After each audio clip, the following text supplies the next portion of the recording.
दुनिया चली न श्री राम के बिना राम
ही रामायण सांगण्याच्या मागे दोन कारण आहेत। रामायणामध्ये एक रुद्र अवतार आहे, त्याचं नाव आहे हनुमंतराय, आणि एक ज्योतिर्लिंग आहे। या दोघही गोष्टी लाईट आली का? आता बंद पडणार ना? बंद पडेल का कटका दाबल्यावर? नाही ना? मी तेच म्हटलं की चांगल्या चांगल्या गावात लाईट जाते, बाबरा मग खबर जाईल राहिले। मी रोज विचार करत होतो, आज देवणीमध्ये चपडी करी दिली, धन्यवाद बोले बाबा। हा टाळ्या वाजवला तुम्ही, सुधरूच नका झाला। अरे नका नका, उद्याचा दिवस आहे। परवा तुम्हाला गिफ्ट सांगितलं होतं, मी सांगितलं होतं ना। पण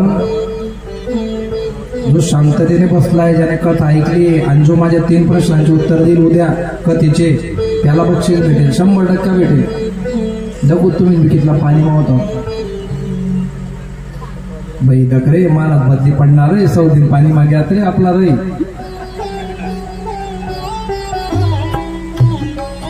रामचंद्र परमात्मा केवटापर्यंत आले। आता हा एक मुद्दा लक्ष देऊ नाही का, डायरेक्ट ज्योतिर्लिंग सांगतो आणि कथा पुढे येतो। रामचंद्र, लक्ष्मण मैया आणि सीता मैया। आता लक्ष्मण मैया म्हटलं म्हणजे त्यांच्या डोक्यामध्ये सतत राग, सतत कसा अंगाने त्यांच्या डोक्यात। आपण म्हणतो ना काहींच्या नाकावरच राग असतो, तसं लक्ष्मणजींचं काम होतं। लक्ष्मण म्हणजे कोण? लक्ष्मण म्हणजे साक्षात शेष भगवानचा अवतार, साक्षात शेष। आता केवट आणि केवटाची बायको नावेजवळ बसलेले होते आणि रामचंद्र परमात्मा आले, लक्ष्मणजी, सीता मैया आणि केवटाच्या नावेमध्ये बसायला लागले. केवट म्हणे थांबा, मागे घ्या. लक्ष्मणाला तर मी सांगितलं आधी त्याचा नाक असा नाकावरच राग होता. तुला कळतंय का तू कोणाला मागे घ्यावा म्हणतोय? कोणाला? दशरथ नंदन राम आहे, ते अयोध्याचे पती आहेत. माहितीये मला, माहितीये. आणि मग माहिती असून कसं काय तू रोखतोय? माहिती आहे म्हणूनच रोखतोय. ज्याची बाजू खरी असते ना त्याने रागात बोलायचं नाही, कारण समोरचा कितीही रागात बोलला तुमची भाषा तीच ठेवायची, कारण खरं खरंच असतं. तो कितला का जोर माहेरलाय ना, खरं ते खरंच आहे. लक्ष्मणाने सांगितलं तुम्ही तेच राम आहे ना, केवट बोलतोय बरं का, तुम्ही तेच राम आहे ना की ज्यांनी एका दगडाला पाय लावला तर त्या दगडाची बाई झाली होती, तुम्ही तेच आहे ना? म्हणे हा. म्हणून मग तुम्हाला पायमा ताकद आहे, दगडनी बाई वेगळी आणि तुम्ही कधी माझ्या नावेला पाय लावला आणि या नावने जर बाई वेगळी, मग मी धंदा कुठं करायचा? माझं पोट कसं काय भरेल?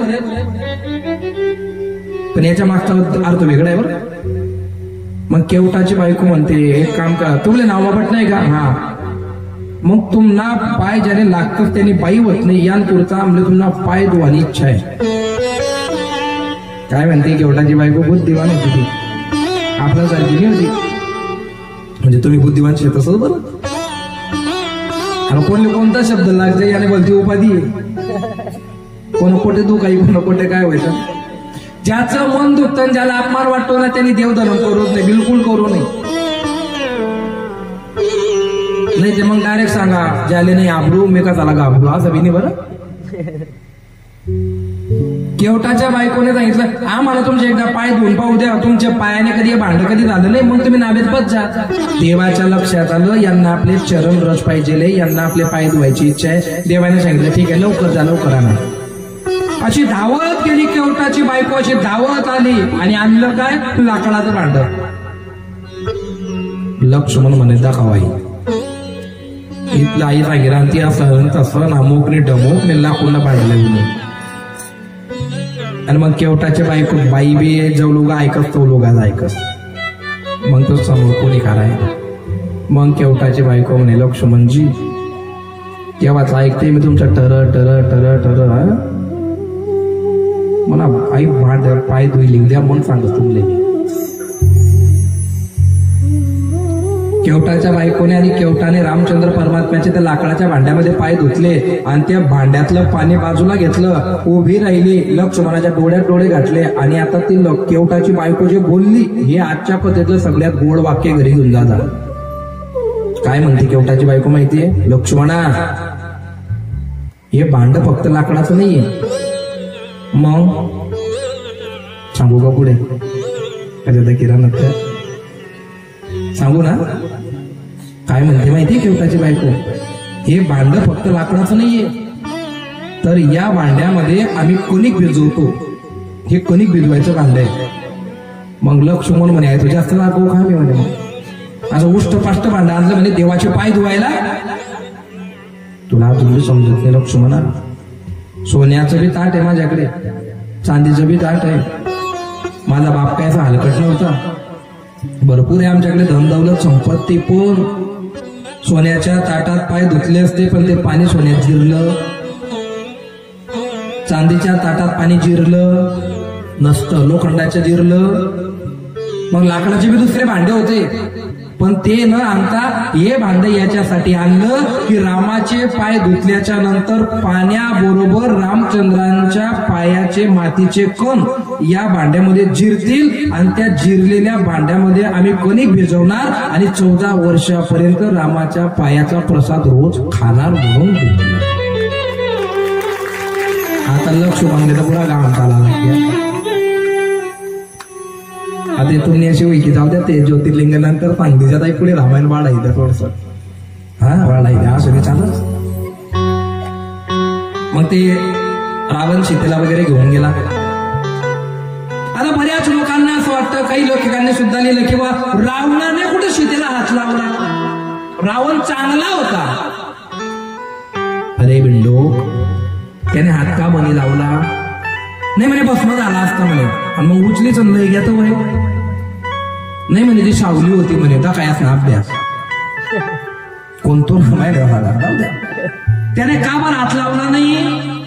कारण त्याने एकेकाळी इंद्र दरबारात नाचणाऱ्या नर्तकीवर बलात्कार केलेला आहे. आणि त्या नर्तकीचा शाप आहे रावणाला की याच्या पुढे जर कोणत्या बी बाईला तिची इच्छा नसताना कधी हात लावला तर तुझ्या डोक्याचा स्फोट होईल आणि तू मरून जाशील. तो मरणाला घाबरतो म्हणून सीतेच्या दूर आहे.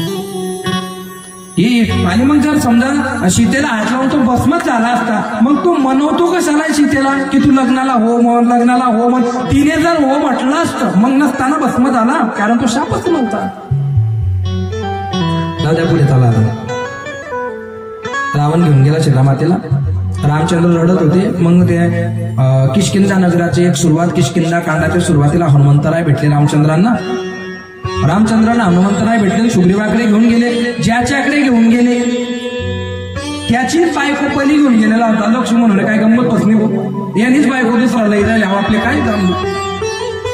पण हनुमंतराय म्हणे तसं नसतं. दुश्मन का दुश्मन दोस्त होता है म्हणे. कसं काय म्हणे याची बी बायको याचा भाऊ घेऊन गेला आणि आपली सीतामाता कोणी घेऊन गेले. दोघांचं दुःख एक आहे. एकमेकांची मैत्री होऊ शकते. खरं खरं सांगा खोटं बोलला ना का महिला वर्ग. बापरे 10:30 वाजल्यात. पटापट बोला माझ्याशी आता बरं का. तुमच्या घरी 5,000 चोरी गेले मावशी. किती दुःख आहे का सुख आहे? 5,000 चोरी गेले दुःख आहे ना? वाईट वाटेल ना? 2 दिन तुम्हाला असं जेवण घेणे कष्टाचे 1500 जमा करेल होतात. 500 रुपये म्हणून भाऊन दिले होतात. 5,000 होतात आणि हरवले पैसे चोरी झाले. असं वाईट वाटतंय. 5,000 चोरी गेले, 5,000 चोरी गेले आणि तुम्हाला 2 दिवसाने माहित पडलं की शेजारच्या बाईचे 50,000 चोरी गेले. आता बरं वाटलं. मना 5च घ्या. ते नाही घेतला घ्या. आई बुद्धी आई काय आपल्या दुःखाने एवढं दुःखी नाही माणूस. एवढा दुसऱ्याच्या दुःखाने सुखी होतो माणूस. इतकं ते घाण बुद्धी सध्या कलियुगामध्ये. मग त्याच्यानंतर सगळे वानर वगैरे सेना समुद्राच्या काठावरती आली. समुद्राच्या काठावर आल्या आणि समुद्राला रामचंद्र परमात्म्याने विनंती केली की आम्हाला रस्ता द्या, लंकेत जायचंय. समुद्राने सांगितलं असं शक्य होणार नाही.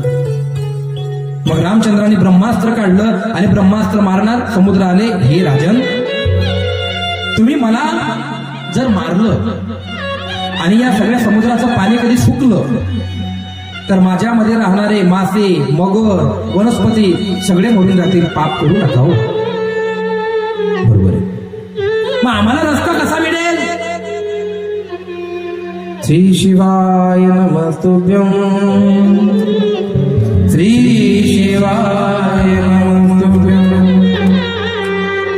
तुम्ही भोलेनाथांची प्रार्थना करा. भोलेनाथ तुम्हाला मार्ग सुचवतील. आणि मग चालू झालं रामचंद्र परमात्म्यांचं.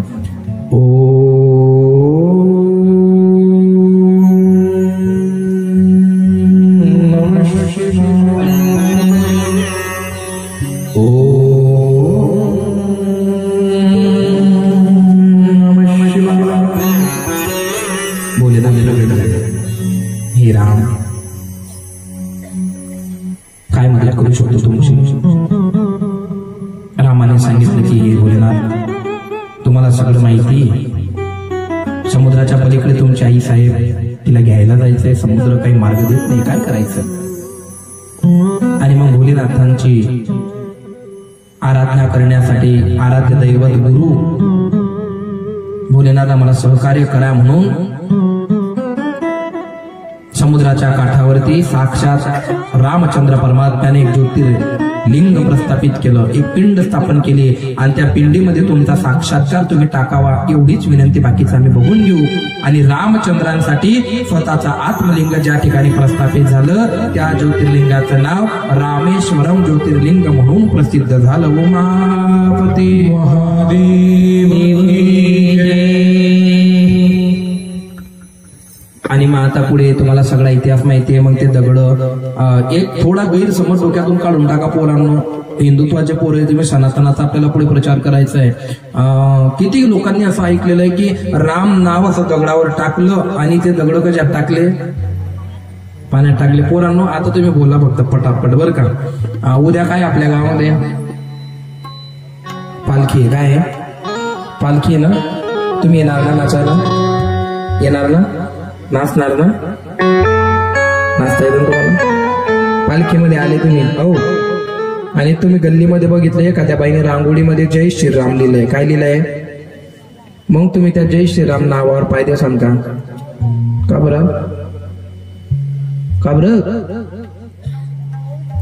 देवाचं, मग देवाच्या नावावर पाय द्यायचा हे कोणाला समजतंय? तुमचं गाव कोणतं आहे? बाबऱ्याच्या लहान लहान पोरांना समजतं की देवाच्या नावावर पाय द्यायचा. माझे दगड आहे, दगडवर काय लिखाणार? दगड कुठे टाकणार?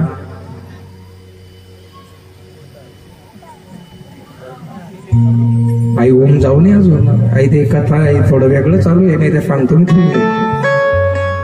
मग आजपर्यंत आम्ही नाही जे ऐकेले ते ऐकेल नाही तुम्ही काढले टीव्ही मा. मग खरं काय महाराज सांगू का? सांगते मी बोलले खरं एक आहे. राम लिहून दगड नाही तरंगले, राम म्हणून दगड तरंगले. आलं का लक्षात? राम मुखाने म्हणायचं आणि तो पुऱ्या ताकदीने दगड टाकायचा, तो दगड तरंगलेला आहे. राम लिहून नाही हो. मग लिहायचं आणि त्याच्यावर पाय देऊन जायचं. हनुमंत काय एवढे काही निर्बुद्ध होते का? पण आपल्या धर्माची तोडतोड करून टाकली, सगळा सत्यानाश केला. पण याच्या पुढे आपल्याला उभारी घ्यायची बरं का. सत्य सनातन हिंदू धर्म की. आणि मग ते ज्योतिर्लिंग तुमच्या लक्षात आलं. 4 ज्योतिर्लिंग झाले. किती?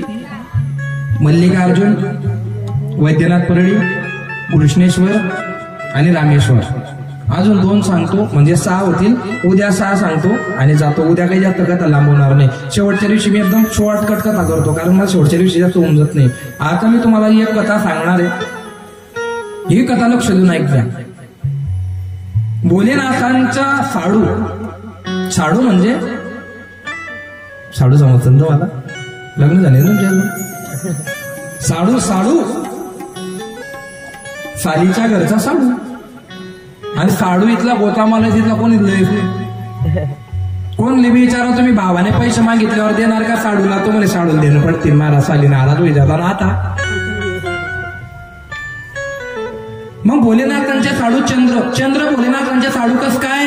कारण ज्या दक्ष प्रजापतीची पोरगी भोलेनाथांनी केली, त्या दक्ष प्रजापतीच्या 27 मुली चंद्राला दिल्या. किती मुली दिल्या? 27 मुली दिल्या. 27 मुली म्हणजे काय? चंद्राच्या 27 बायका म्हणजे काय? तर 27 कला आहे चंद्राच्या. किती कला आहे? अमावस्या ते पौर्णिमा किती कला होता? 27 कला.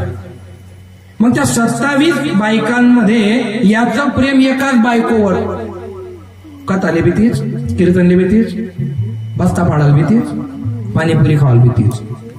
26 ना 26 घर. कल्पनात माझा अलंकार आहे बरं का. या 26 बायकांनी एक दिवस बापाकडे कंप्लेंट केली की पप्पा, आमच्या 27 मुलींचे लग्न तुम्ही याच्यासोबत करून दिले, पण हा एकी सोबतच फिरतो, आमले काय? मग राजा दक्षाने बोलून घेतलं, बाई बापूंना असं करू नका, तसं करू नका, हे ते अमुक ढमुक. त्याने ऐका 8 दिवस व्यवस्थित राहिलं. 9वा दिनाक तसंच अजून बापाकडे आल्या. बापाकडे का आल्या? कारण बापाच्या सांगण्यावरून लग्न केलं होतं म्हणून बापाकडे आल्या. पै जायला राहतात ते बाप काय करतात. दुसऱ्यांदा बोलून घेतलं चंद्राला. का हो जवाई बापू, तुम्हाला कळत नाही का? काय झालं? अरे मी 27 मुलींचं कन्यादान केलंय, तुम्ही एकीलाच फिरवता. 26ने काय पाप केलं? आज मी तुम्हाला दक्ष प्रजापती ब्रह्मपुत्र मी तुम्हाला शाप देतो की ज्या सौंदर्याला बघून माझ्या मुली तुमच्या प्रेमात पडल्या होत्या, तुमचं सगळं शरीर हे तुम्हाला क्षय रोग होईल आणि तुम्ही काढे पडून जाणार. आणि मग चंद्र पडला काळा. चंद्राला पडला काळा. आणि मग आता संकटात आल्यावर साडूच सापडतो. मग तो क्षयरोग झालेला आणि गेले भोलेबाबांकडे.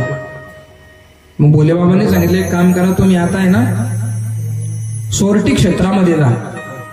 सोरटी क्षेत्रात समुद्र काठावरती चंद्राने तपश्चर्या केली भोलेबाबांची. आणि चंद्रासाठी भोलेनाथ तिथं आले. आल्याच्या नंतर भोलेनाथांनी चंद्राला सांगितलं की तुम्ही एक काम करा, आता गंगेला बोलवा. आणि मग जटेतली गंगा त्या सोरटी क्षेत्रामध्ये कुंड तयार केलं. त्याचं नाव आहे चंद्रकुंड. काय नाव आहे त्याचं? तुम्ही जा कधी गुजरातच्या भूमीवरती, बारक्या मी डोळे लावले की तुम्ही करून घेतला, काय करणार ते डोळे उघडले का माझ्याकडे बघत का? हे परत परत भेटणार नाही पोरांनो. असा भूकंप होऊन जाईल मातीत चालले जेव्हा पण एखाद दिवशी. हे देवा धर्माचं चालू आहे म्हणून ठीक आहे, तुम्ही आज सावध झालं पाहिजे.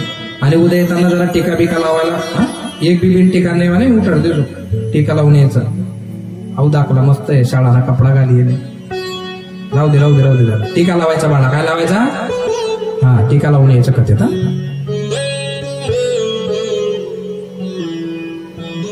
मग चंद्रासाठी ते कुंड, कुंडामध्ये गंगा माता, आणि मग त्या चंद्रकुंडामध्ये चंद्राने आंघोळ केली, त्याचा त्वचा रोग बरा झाला.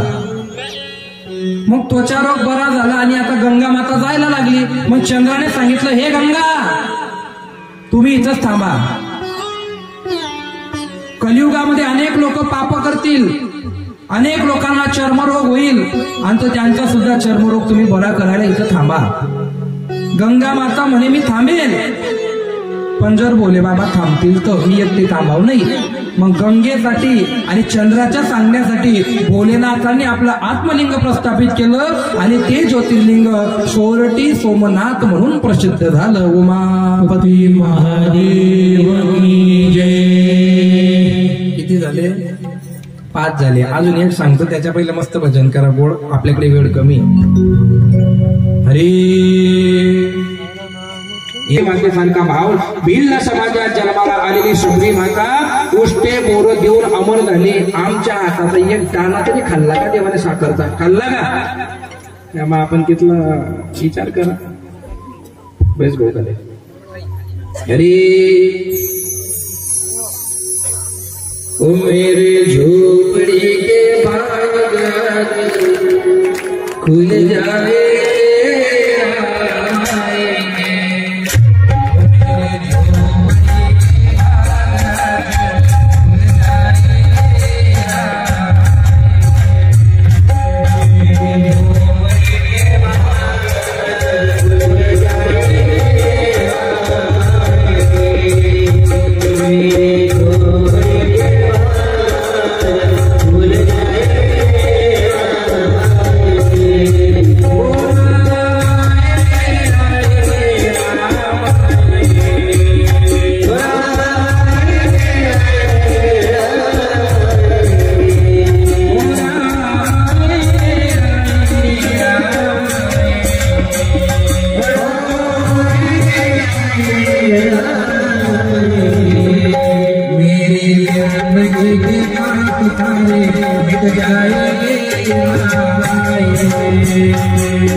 असेल सांगतो मी, सर्जा नका फक्त, मी जो तोडून सांगतो, मी जो तोडून ऐकजा बरं. याच्यामध्ये आपलं जे महाराष्ट्रामध्ये आणि आपल्याला सर्वात जवळचं असलेलं आणि सगळ्यांना एकदम आवडणारं ज्योतिर्लिंग म्हणजे त्र्यंबकेश्वर ज्योतिर्लिंग. कोणतं ज्योतिर्लिंग? आता आपल्या महाराष्ट्रातलं असल्यावर आपल्याला माहिती आहे, काहींना माहिती असेल, काहींना माहिती नसेल. पण ज्यांना माहिती नाही ते लक्ष देऊन ऐकजा, कारण आपल्या महाराष्ट्रामध्ये जे 4 ते 5 ज्योतिर्लिंग आहे, झारखंडचं सोडलं तर, त्याच्यावर थोडा वाद चालू आहे सरकारचा. ते बघू आता आपल्याला भेटतं का झारखंडमध्ये जातं. पण त्र्यंबकेश्वरचं जे ज्योतिर्लिंग आहे हे कसं निर्माण झालं, याची काय कथा आहे, फार मोठी कथा नाही, अगदी 1-1.5 मिनिटामध्ये संपेल इतकीची ती कथा आहे. एक वेळेला महर्षी गौतम आपल्या आश्रमामध्ये तपश्चर्येला बसलेले होते आणि त्यांच्या आश्रमामध्ये त्यांनी चारा लावलेला होता, गायींसाठी चारा वगैरे. एक दिवस काय झालं, गणपती बाप्पांना काय आगोपणा सुचला काय माहिती, आणि गणपती बाप्पा काय बनून त्या ऋषींच्या आश्रमामध्ये आले. गणपती बाप्पा काय बनून आले, त्या चाऱ्यामध्ये गेले आणि मग आता डायरेक्ट गाय चाऱ्यात घुसली. गौतम ऋषीने बघितलं आणि त्यांच्या हातामध्ये गवताचा पेंडी होती, गवताच्या चाऱ्याची पेंडी होती छोटीशी. त्याने फक्त गायीला त्यांनी थोडंसं हाकलण्याचा प्रयत्न केला, मारलं वगैरे, फक्त हात लावायचा म्हणजे गाय मरून पडली. आता गाय कोण होते? गणपती बाप्पा मरून पडले. आता ऋषीच्या समोर गाय मरून पडल्यावर तर शिरकायचीच लागणार आहे का? गणपती बाप्पा त्या ऋषींचं डायरेक्ट माझ्याशी काय करू आता, एवढं मोठं पाप माझ्या हातून कसं काय होऊ शकतो?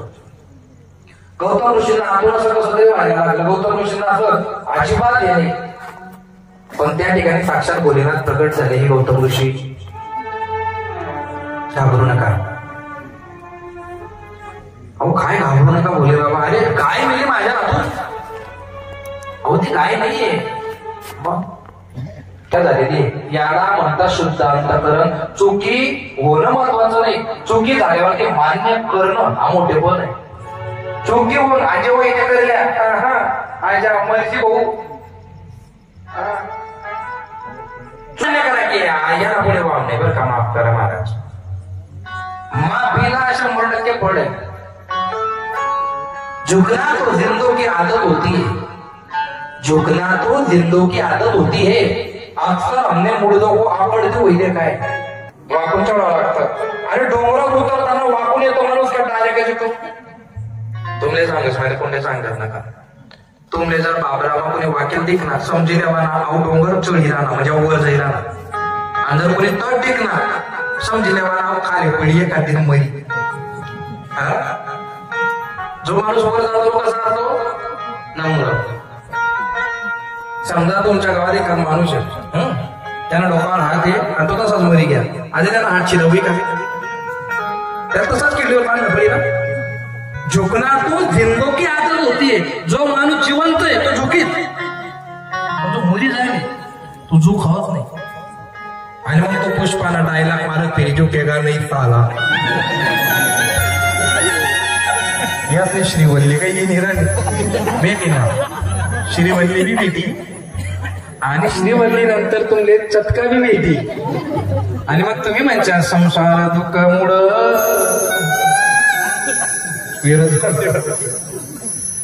तर गौतम ऋषींनी ते भोलेनाथांना सांगितलं की माझ्या हातून गो हत्या झालेली आहे, मला पश्चाताप आहे, मला प्रायश्चित करायचंय, मी काय मदत करू शकतो तुमची? भोलेनाथांनी विचारलं. आणि मग गौतम ऋषीने सांगितलं की मला पवित्र व्हायचंय आणि या जगतामध्ये पवित्र करायला एकच गोष्ट आहे आणि तिचं नाव म्हणजे गंगा माता. मग गंगा मातेने गोदावरीचं रूप घेतलं. कोणाचं रूप घेतलं? गोदावरीचं रूप घेतलं आणि ब्रह्मगिरी पर्वतामधून उगम केला. गौतम ऋषीने त्याच्यात आंघोळ केली, पाप केलं. पण गौतम ऋषीने सांगितलं कडक न कडक झालेले पाप लोकांकडनं बी होतील, लोकांचे बी पाप धुवायला ही गंगा माता तुम्ही इथं थांबा. मग इथं बी तीच कंडिशन आहे. गोदावरी म्हणते मी थांबेल, पण जर भोले बाबा थांबतील तर. आणि गौतम ऋषींसाठी भोले बाबा त्या ठिकाणी थांबले आणि मग ते ज्योतिर्लिंग त्र्यंबकेश्वर ज्योतिर्लिंग नावाने प्रसिद्ध झालं. उमापते महादेव. किती झाले ज्योतिर्लिंग? 6 झाले. आता उद्या किती राहिले आपले? उद्या तेच काम आहे आपल्याला, एकदम 1-1 मिनिटाच्या कथा आहे आणि त्याच्यानंतर मग आपली रजेचा अध्याय असेल. आता आपल्याला जी झाकी बनवायची त्या झाकीकडे मी जातोय. लक्ष देणं एकदा बरं का. परमार्थ करत असताना जर तुम्हाला या 2 गोष्टींचं जर भान नसेल तर मग परमात्मा कधी कृपा करत नाही. आता याच्या 2 महत्वाच्या मुद्दे आहेत ना, हे जरा लक्ष देऊ नये एकदा. म्हणजे आपलं शिवकथाही यशस्वी झाली असं म्हणाल काय हरकत नाही. शेवटपर्यंत मी ती कथा घेऊन जाणार आहे. आज कश्यप नावाचे ऋषी आहे. काय नाव आहे? काय नावाचे रे? कश्यप. कश्यपांची पत्नी माता दिती. काय नाव आहे तिचं? दिती. दिती, दीप्ती नाही रे, दिती. हा, दिती. दाखा लगेच कॅमेऱ्यामध्ये यातले बी दिल्या.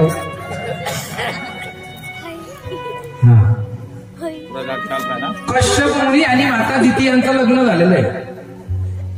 आणि लग्नाच्या नंतर जरा लक्ष देऊन ऐका महिला वर्ग, तुमच्या महत्वाचा मुद्दा आहे. 2 नाव आहे, हिरण्यकश्यप आणि हिरण्यकश्यपू. ऐकताय तुम्ही? कोणाचे पोरं ये? कश्यप महर्षींचे. बाप ऋषी आणि पोटी कोण आलं? मग हे राक्षस का जन्माला आले? कारण यांना संकादिकांचा शाप आहे. कोणाचा शाप आहे? मग कोणता संकादिकांचा शाप आहे? आगोळमध्ये बदल गाड्या लांबीच्या झाला, जाऊ द्या, सांगून देऊ का? मग तिकीट काढी पटेल तुम्ही. एक वेळेला संकादिक वैकुंठामध्ये गेले होते आणि देव झोपलेले होते. देव झोपलेले होते आणि देवाचे द्वारपाल जय आणि विजय, जय आणि विजय द्वारपाल होते. संकादिक आले. संकादिकांनी सांगितलं की देवाला उठवा. ते म्हणे देव आता झोपले म्हणे. संकादिकांनी सांगितलं तुम्ही देवाला फक्त इतकं सांगा की संकादिक आले. संकादिक शब्दाचा अर्थ काय होतो महाराज? संकादिक शब्दाचा अर्थ होतो संतांच्या आधीचे संत. तुकोबारांच्या काकड्यामध्ये तुम्ही संकादिक संत मनविता कृपावंत. टॉन्ट आहे. तुकोबारा टॉन्ट मारताय. काय टॉन्ट मारताय? तुम्ही संकादिक संत आहे. तुम्ही स्वतःला मनविता, मी म्हणत नाही, मनविता. कारण तुम्ही कोणावर कृपा केल्या मला अजून माहित नाही. मनविता कृपावंत. आणि मग एक काम करा, एवढा करा उपकार, देवा सांगा नमस्कार. सकाळी सकाळी तुम्ही काकड्याला या. ज्या महिला कोण कोण काकड्याला येतात हात वर करा बरं. इतकी करती? ओ बापरे. बाकी ना जखमा आते मारा तुमले काय आटे जायला उशीर होईल. सकाळी मग कपडा धुना, पप्पूना पोऱ्यानं, मग ते बंटी शाळा माझा असं बलट जाम ना. ज्या बाया काकड्याला येत नाही त्यांनी लक्ष देऊन ऐकता. सकाळी सकाळी विनेकरी बाबा हरी रामकृष्ण हरी जय रामकृष्ण हरी जय रामकृष्ण हरी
कर जोड़ होने वेला में तो तुम्हारे कर जोड़ होने वेला में तुम्हारे करो संसार समाज करो संसार समाज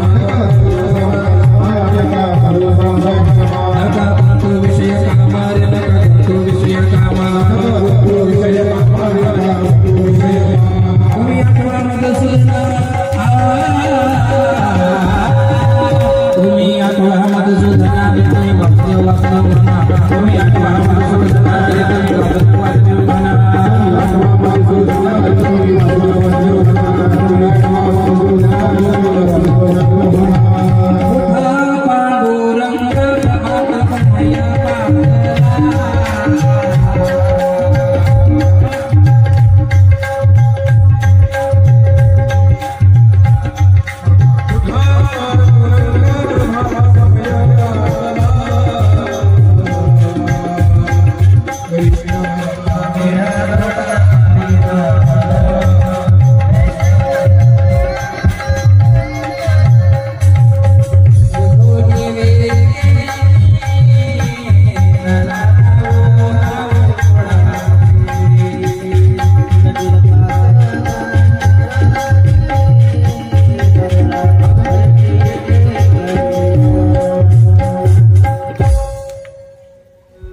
आणि मग सगळं आवरल्यानंतर मग बाया उभ्या राहतात.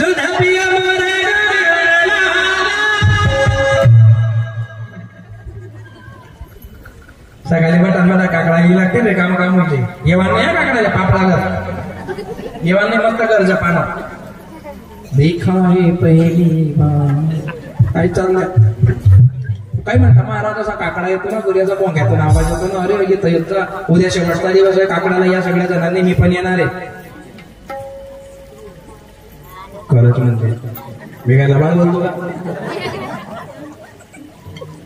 हिरण्यकश्यपू का जन्माला आले. सनकादिकांनी शाप दिला जय विजयांना तुम्ही जाऊन त्या विष्णुदेवाला उठवा. विष्णुदेवाला उठवलं नाही त्याचा राग आला सनकादिकांना. सनकादिकांनी हातात पाणी घेतलं सांगितलं हे जय विजयांनो तुम्ही आज देवाला उठवलं नाही मी सनकादिक तुम्हाला दोघांनाही शाप देतो. काय 3 जन्म तुम्हाला राक्षस म्हणून जन्माला यावं लागेल आणि त्याच्यामध्ये याच देवाला मृत्यू रोगात जन्माला यावं लागेल. कोणते 3 जन्म.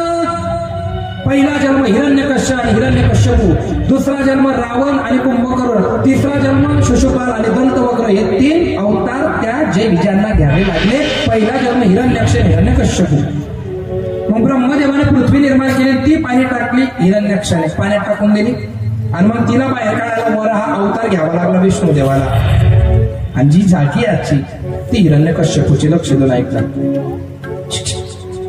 लग्न बाकी तुमच्या सगळ्यांच्या करणं आहे ना. एकालाच का वेळ ऐका इकडे.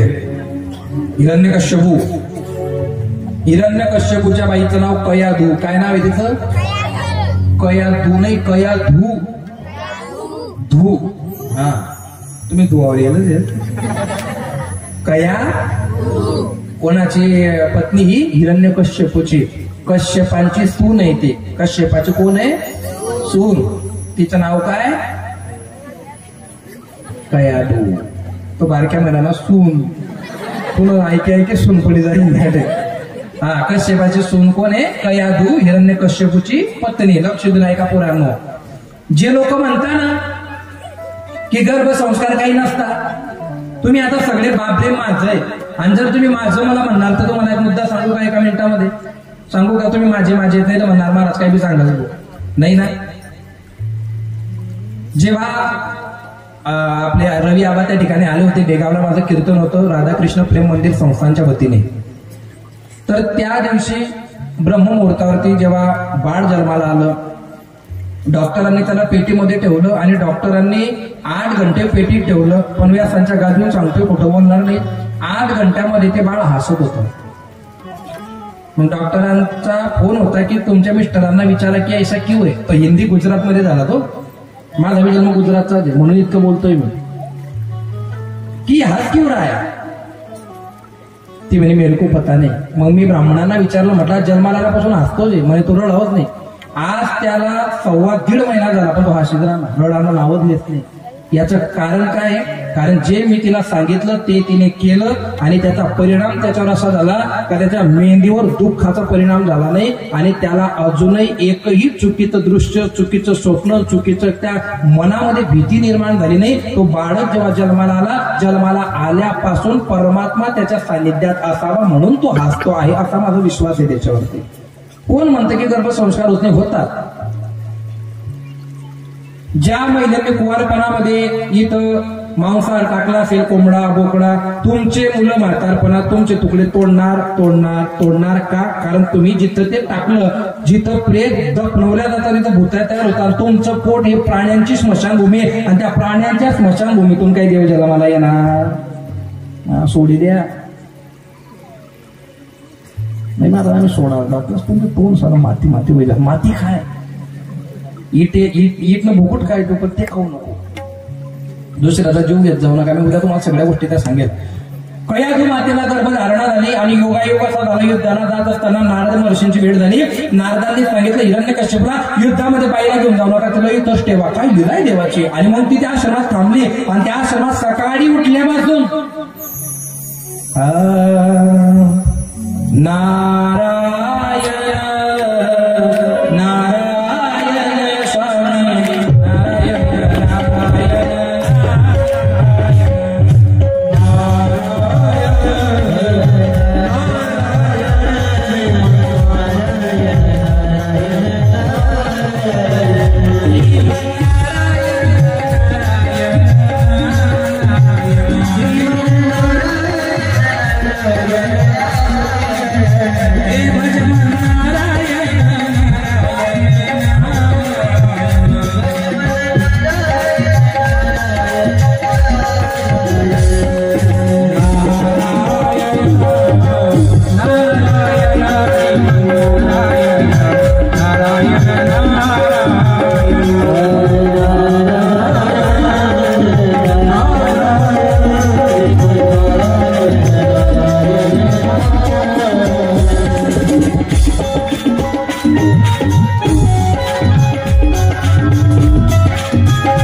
ऐकलं ते कयाधूच्या गर्भाने.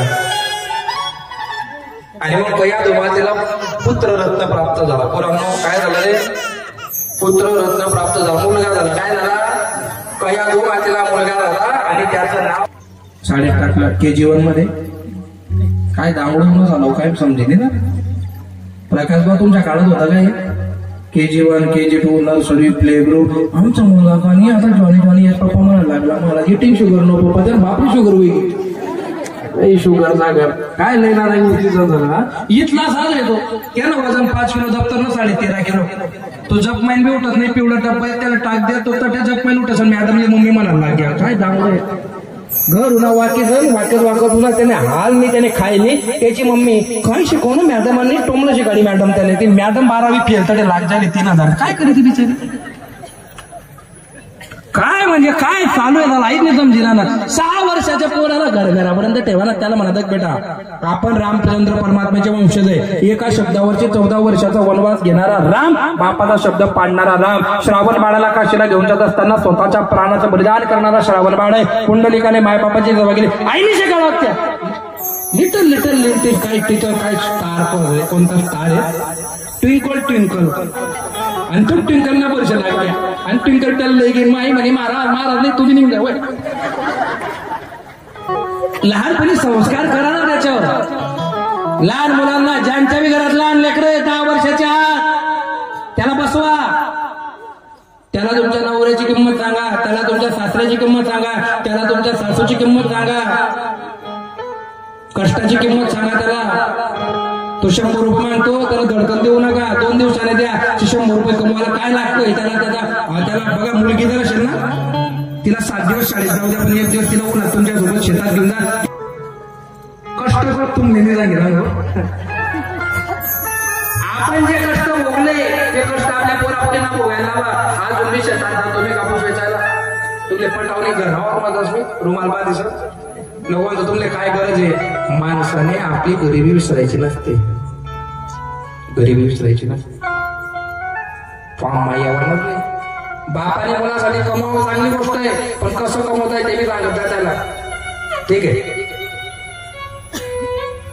आणि मग आता भक्त प्रल्हादाने नारायण म्हणावं. पुढच्या कथा तुम्हाला सगळ्यांना भागवतातले माहिती असं सांगून काय गोड करत नाही. मातीच्या पाया खाली टाकलं काय, कढईत टाकलं काय, डोंगराच्या खाली फेकलं काय, मरत नाहीये. मग शेवटी ते जिथं मान राहतो तिथं बाई येते. कुठं तिथं तुम्ही मान होती का त्याची आत्या. आणि आत्याने त्याला मांडीवर आग लावली. होलिका गेली का प्रल्हाद गेला? होलिका काय गेली? मग तिने आरोळी मारली ब्रह्मदेवाला. मला तर अग्नीपासून जळायची सुरक्षा दिली होती ब्रह्मदेव तुम्ही. ब्रह्मदेव म्हणे तू जर कुठं संकटात सापडली तर होती, पण जर तू देवाच्या दासाला जाणण्यासाठी जर तुझी शक्ती वापर करत असेल तर मग तुझा अंत होईल. काय शिकायचं? तुमच्याकडे पैसा आहे, योग्य ठिकाणी वापर करा. तुमच्या अंगात ताकद आहे, अन्यायाच्या विरोधात लढा. तुमच्याकडे पद आहे, गोरी गरिबांची कामं करा. नाही जैन बोली इथे राग म्हणजे पेकटीतील तापी म्हणा. उद्याच्या सूचना लक्ष दिलं आहे का? मग जागे दाखवतो. उद्या ठीक 3 वाजेला या ठिकाणावर आपली पालखी निघेल. किती वाजेला? सगळ्या मुलींनी मस्त पैकी गण पावडर टिका बिका मेकअप जो करनो जो करले. आता मस्त 9 वाजे साडी घालायची. कोणती साडी घालायची? बोली नो पाणी पेटवणे. तुळशी आणायची. काय आणायची? नसेल तुळशी 2-4 पोरींनी घ्यायची. बाकीच्यांनी पेटे बांधायचे. काय बांधायचे? पेटे बांधायला आपण इथं बोलू. आपले 30-40 रुपये असतील घरून आणायचे, द्यायचे, पेटा बांधून घ्यायचा. आणि शक्यतो झालं तर पांढरा टॉप घालायचं. कोणतं टॉप घालायचं? पांढरा टॉप. असेल नसेल तर भानगड करता नका. नाही गर्दन करावं दाखवलं मला पाहिजे का? तसं काही नाही. जे टॉप असेल ते टॉप घालायचं. मस्त नाकात नसते शोकोर लावायचे आणि हिंदूचे वाक्य म्हणून इथे यायचं. अंगावर कपडे घालायचे मस्त पैकी. ग्रंथांचं दर्शन राहील. उद्या काय राहील? ग्रंथांचं दर्शन. हा ग्रंथ खाली ठेवण्यात येईल. भोले बाबाची जिथं पिंड ठेवली तिथं तुम्ही ग्रंथाचं काय घ्यायचं? दर्शन घ्यायचं. आता तुमच्याकडे काय ती पुऱ्या जगामध्ये ती एक प्रसिद्ध परंपरा आहे आणि ती लिटल आहे. म्हणजे ते काय म्हणतो आपण त्याला लिगल आहे ती. त्याच्यामुळे त्याच्यामध्ये मी तुमचा भाव तुमचा घेणार नाही. कथा ऐका नाही तर कीर्तन ऐका. आपण ज्या वेळेला 7 दिवस कथा ऐकतो तर आपल्या मनामध्ये एक भाव निर्माण होतो की जे आपण जिथेही शिक्षण करतो त्या ठिकाणी आपण काही ना काही ती गुरुदक्षिणा घेऊन जात असतो. पण गुरुदक्षिणा घेणाऱ्याचा एक नियम आहे. तसा माझा बी एक नियम आहे. माझा काय आहे? नियम आहे. मी हो म्हटलं नाही म्हटलं तरी उद्याच्या दिवशी कोणी ना कोणी त्याच्यावर पैसे ठेवणार म्हणजे ठेवणार.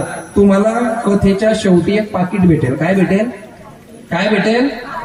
पाकिट घ्यायचं. घरातल्या एकाच माणसाने जर घरातले 4 जणांले असतील 4 जणांनी पाकिट घ्यायचं. एकाच जणाने पाकिट घ्यायचं. त्याच्यावर आपलं नाव लिहायचं. बाई असेल बाई, माणूस असेल माणूस, मुलगा असेल मुलगा, मुलगी असेल मुलगी. आपलं नाव लिहायचं आणि तुमची जशी परिस्थिती असेल तुम्हाला असं वाटतं महाराज आमच्याकडे 10 रुपये 10 रुपये टाकायचे, जबरदस्ती रिकामं काम कर. नाही आमची 5 रुपयाची अपेक्षा आहे महाराज 5 रुपये टाकायचे. नाही महाराज आम्हाला तुमले 5 लाख देणं 5 लाखना चेक टाक देवा मला. दाखरे मी सांगू का नाही, पण तसं नाही बरं का.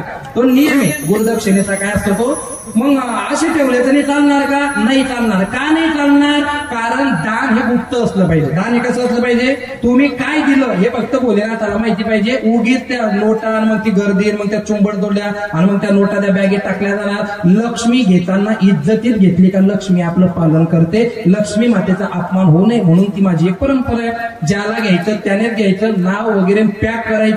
मग याचा दुसरा अर्थ काय महाराज, त्याचा अर्थ असा आहे, सगळे पाकिट जमा होतात, त्याच्यावरती रक्कम लिहिलेली असते, त्याची सगळी टोटल होते आणि बाबरे गावातून किती दक्षिणा आली हे हिशोबात लागतं. आणि मग त्या दक्षिणेतून मला काय करायचं हे सगळ्यांसमोर असतं. रवी आबांना बी माहिती आहे. आणि ही जी नवीन मंडळी आता माझ्यासोबत जोडलेली आहे ती मंडळी सुद्धा त्या ठिकाणी उपस्थित असेल. कथा झाल्याच्या नंतर एक पॅकेज दिलं जातं. समजा जे पॅकेज असेल महाराज तुम्ही पाकिटं भरा, मी तसं काम करत नाही. ही जी गावाची तुमची मंडळी आहे